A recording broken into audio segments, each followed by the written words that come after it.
السلام علیکم ورحمۃ اللہ وبرکاتہ۔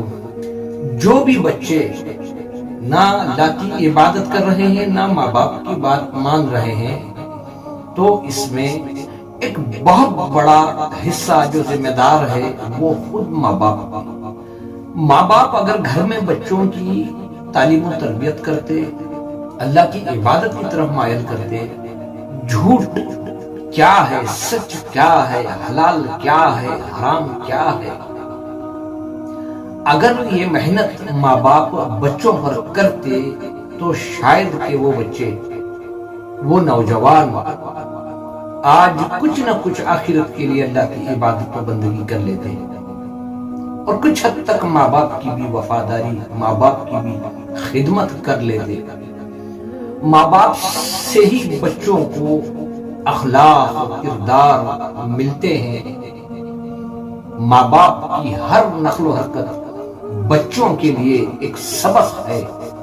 ماں باپ کی بات چیت، ماں باپ کا کھانا پینا، ماں باپ کا سنتوں کے مطابق گھر کے اندر کے ماحول میں رہنا، یہ بچوں پر ایک بہت بڑا اثر ہوتا ہے۔ ماں باپ سنتوں کے خلاف نہ زبان پر اچھی بولی ہے تو بچوں پر اس کا کیا اثر پڑے گا؟ ہم اپنے بچوں پر اگر صحیح محنت کریں گے تو یہ بچے ہیں، کل کو یہ بڑے ہو کر ماں باپ کی بھی بات مانیں گے اور اللہ کی بھی بندگی کریں گے۔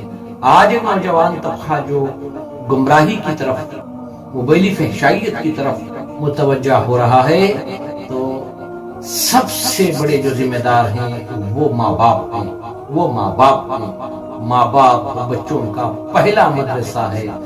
جو ہم بوئیں گے وہی ہم کاٹیں گے۔